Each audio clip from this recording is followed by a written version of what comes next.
Hello everyone, good afternoon all of you. स्वागत है आप सभी का हमारे YouTube channel zone of life science में। तो आज के सेशन में अपन डिस्कस करेंगे जो कल आरपीएससी फर्स्ट ग्रेड बायोलॉजी का 4 जून को एग्जाम हुआ है, उसके क्वेश्चंस लेवल को लेके कि भाई क्वेश्चंस कैसे-कैसे बने, कहाँ से बने हैं, कैसा पेपर था। सो सारी बातें अपन यहाँ पे करने वाले हैं। जैसे ही बच्चे एग्जाम देके बाहर आए, काफ़ी सारे बच्चों से बात हुई। मोस्ट ऑफ बच्चों का यही रिस्पॉन्स है कि सर पेपर पता नहीं किस लेवल का आया है, अजीब से क्वेश्चन है, काफ़ी लेंथी पेपर है, बहुत टिपिकल पेपर है, ऐसी तो तैयारी भी नहीं की थी। जबकि तैयारी सब बच्चों की अच्छी है, सबने अपने-अपने तरीके से पूरे नोट्स पढ़े हैं, क्वेश्चन प्रैक्टिस की है, जितनी तैयारी हो सकती थी उतनी अच्छी तैयारी है। बट इन सब के बाद में भी 40% नहीं आते हैं सब्जेक्ट में। क्या रीज़न हो सकता है इसके पीछे? एक तो सबसे बड़ी बात ये है कि आरपीएससी का जो आजकल क्वेश्चन पेपर का जो पैटर्न है, वो सारा ही टोटली अलग है। ठीक है? पहले जो क्वेश्चन्स आपके आते थे वो डायरेक्ट वन लाइनर आते थे। हो सकता है कुछ एपीवाईक्यू होते थे, कुछ आपकी जो एनसीईआरटी की लाइन से डायरेक्ट वहाँ से क्वेश्चंस बनते थे। बट जो आजकल क्वेश्चंस आ रहे हैं वो ऐसा नहीं है, टोटली अलग है। आपको स्टेटमेंट वाले क्वेश्चन देखने को मिलेंगे, काफ़ी लेंथी क्वेश्चन है। कुछ एक क्वेश्चन ऐसे भी हैं जो एक्सपेरिमेंटल भी हैं, थोड़ा सोचने पे मजबूर भी करते हैं। लेकिन ऐसे पेपर पहले नहीं होते थे। पहले पेपर ऐसे नहीं होते थे तो बच्चे भी वैसे ही मेंटली प्रिपेयर होते थे।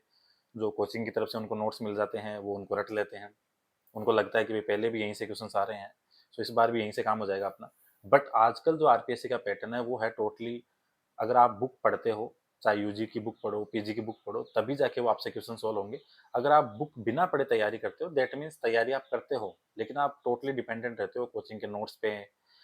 आजकल मार्केट में बहुत सारे भी चलते हैं, हैंड रिटन नोट्स आते हैं कि इनसे बाहर कुछ नहीं जाएगा, ये कोचिंग के पुराने नोट्स हैं, आज तक सारे क्वेश्चन यहीं से छपे हैं। ठीक है, पहले क्वेश्चन वहाँ से बनते थे, बट आजकल वो वाला सीन नहीं है। आजकल अगर आप क्वेश्चंस का लेवल देखोगे, आपको आइडिया लग जाएगा कि क्वेश्चंस का जो पूछने का जो पूरा पैटर्न है, वो डिफरेंट हो चुका है। कल जो आरपीएससी फर्स्ट ग्रेड बायोलॉजी का एग्जाम हुआ है, नो डाउट पेपर बहुत लेंथी है, पेपर हार्ड भी है। कुछ एक क्वेश्चंस ऐसे हैं, वो शायद पहली बार ही देखे होंगे। लेकिन अगर अपन बात करें मेजर जो क्वेश्चन पोर्शन की, तो फर्स्ट ग्रेड बायोलॉजी का जो एग्जाम है कल, उसमें जो क्वेश्चन बने हैं, वो सारे के सारे बने हैं मोस्टली आपके यूजी पीजी की बुक से। मैंने काफ़ी सारे क्वेश्चंस के स्क्रीनशॉट बुक से मैच करके भेजे भी हैं, और उनमें से वो क्वेश्चंस वो हैं जो अपन यूजी पीजी वाली बुक से अगर पढ़े हैं तो सही होंगे, अदरवाइज नहीं होंगे। क्योंकि अगर आपको लगता है कि आप एनसीईआरटी से ह्यूमन फिजियोलॉजी पढ़ के चले जाओ और वहाँ से आपके सारे क्वेश्चन सही हो जाएंगे, ऐसा नहीं होगा। ह्यूमन फिजियो पढ़ो, चाहे आप सेल बायो पढ़ो, चाहे इकोलॉजी पढ़ो, कोई भी यूनिट पढ़ो, एनसीईआरटी से सिर्फ आपके सिंपल वाले जो वन लाइनर क्वेश्चन है वो सही हो सकते हैं, ना कि जो एक्सपेरिमेंटल बड़े क्वेश्चन आ रहे हैं, जो लेंथी क्वेश्चन है वो उनसे सही नहीं हो सकते, क्योंकि उसके लिए आपको प्रॉपर नॉलेज होना जरूरी है। क्योंकि आपको वो एक क्वेश्चन के अंदर 4 लैंग्वेज दे देते हैं, और आपको वो लैंग्वेज तभी समझ में आएगी जब आपकी थ्योरी अच्छे से बुक से पढ़ी हुई है। अब बच्चों को पेपर ये इसलिए अजीब लगता है, नया लगता है, क्योंकि वो टोटली डिपेंडेंट रहते हैं कोचिंग वाले सोर्स पे। क्योंकि बुक पढ़ते नहीं हैं, वीडियो देखा, कोचिंग के जो नोट्स हैं उनको रटने लग जाएंगे, पूरा टाइम दे देंगे। उनमें गलती भी नहीं है उनकी, क्योंकि पहले पैटर्न यही था। बट आजकल जो करंट सिनेरियो है, उसके अंदर पेपर टोटली जो पेपर बन रहा है आपके, वो आएगा यूजी पीजी की बुक से। आप उठा के देख लो डेवलपमेंट बायोलॉजी की, आपको बुक्स के अंदर direct line to line question पड़े हैं। टू लाइन टेक्निक में जो पाथ फाइंडर की अच्छी ऑथेंटिक बुक है, जो अपन पढ़ते हैं मोस्टली, उसमें से आपको डायरेक्ट क्वेश्चन देखने को मिलेंगे। ह्यूमन फिजियो की आपकी जो सीबीएस वगैरह की बुक है, यूजी पीजी की, वहाँ से आपको क्वेश्चन देखने को मिलेंगे। क्वेश्चन सारे बुक से बने हैं, और अपनी जो तैयारी होती है वो होती है कोचिंग वाले नोट्स पे बेस्ड। तो इसलिए जब जैसे ही अपन एग्जाम में जाके क्वेश्चन देखते हैं, वो क्वेश्चन बुक वाले हैं, और अपनी तैयारी उस लेवल से है नहीं, इसलिए वो पेपर लगता है अपने को टिपिकल।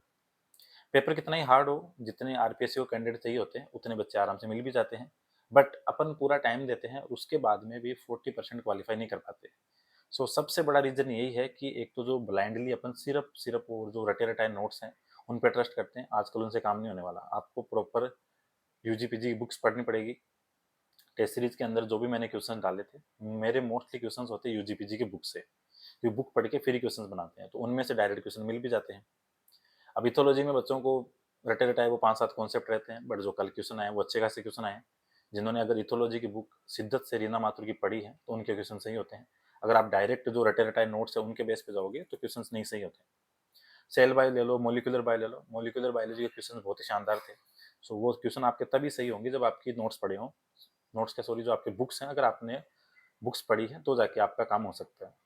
100 बातों की एक बात ये है कि पेपर का लेंथी लेवल था। क्वेश्चन नो डाउट टिपिकल थे, हार्ड भी थे, बट ये पेपर उनके लिए एकदम सही रहा जिनकी लंबी तैयारी थी, जो बुक्स पढ़ रहे थे। जैसे हो सकता है किसी ने असिस्टेंट प्रोफेसर की तैयारी की, उसमें उसका नहीं हुआ, लेकिन वो उस टाइम से लगा हुआ था, उसने असिस्टेंट प्रोफेसर की तैयारी को इधर अप्लाई किया और उधर जो पढ़ के आता है वो अच्छी बुक्स वगैरह पढ़ के आता है। सो बुक्स पढ़ने की वजह से उसका फर्स्ट ग्रेड बायोलॉजी का पेपर भी अच्छा हो जाता है। सो आने वाली जो भी वैकेंसी है वहाँ पे मैं सबको यही रिकमेंड करूँगा कि आप बुक पढ़ना स्टार्ट कर दो। आप चाहे असिस्टेंट प्रोफेसर का पेपर देखो, चाहे फर्स्ट ग्रेड का देखो, सब में जो क्वेश्चंस बने हैं वो डायरेक्ट बन रहे हैं आपकी किताबों से। किताब पढ़ो, हो सकता है थोड़ी लेंदी है, बट किताब पढ़ने के बाद में अगर आपको लगता है कि एक पेज के अंदर 10 बातें मेरे लिए काम की है, तो उनको अपनी कॉपी में लिख लो साइड में, एज ए वन लाइनर लिख लो, सो दैट आप जब भी रिवाइज करो तो आप सिर्फ वो कॉपी वाले नोट्स देख लो, ताकि वो आपने लिखी तो किताब से ही है, ताकि आपका वो टॉपिक भी क्लियर हो जाए। यही कंडीशन जीके में है। अब काफ़ी बच्चे ऐसे हैं जिनका सब्जेक्ट बहुत अच्छा जा रहा है, 80, 85, 90 तक क्वेश्चन आ रहे हैं, बट जीके में 1 क्वेश्चन कम है, 2 क्वेश्चन कम है।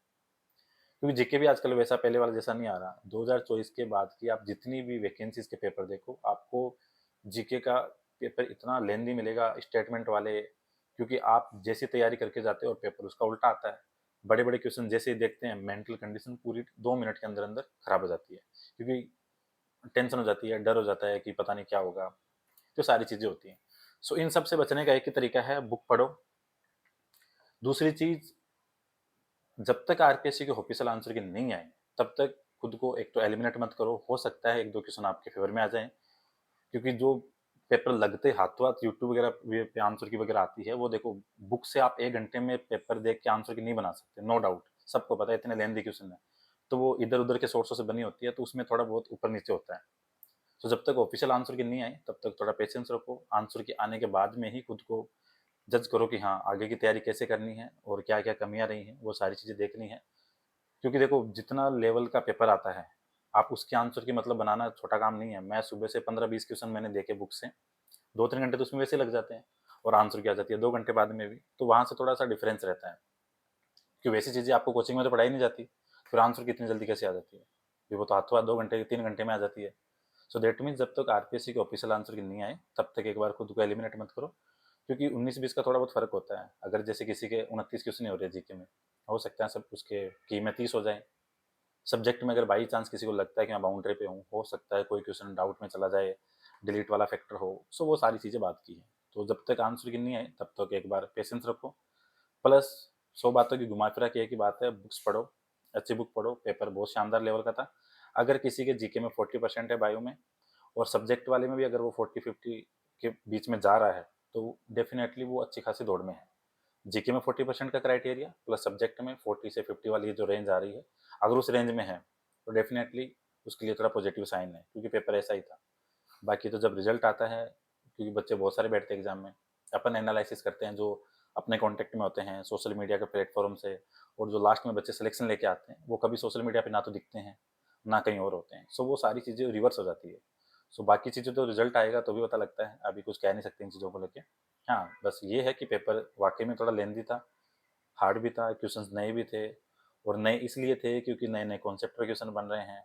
सो इसलिए बुक्स पढ़ो, पहले एनसीईआरटी पढ़ो, फिर यूजी की बुक्स आराम से पढ़ो, बुक्स में से जो काम की चीज़ लग रही है उसको लिखो, प्लस अच्छे खासे क्वेश्चन प्रैक्टिस करो, ठीक है। बाकी जो आंसर की आएगी तो उसके बाद अपन दोबारा डिस्कस करते हैं। Thank you so much watching session, मिलते हैं बाद में।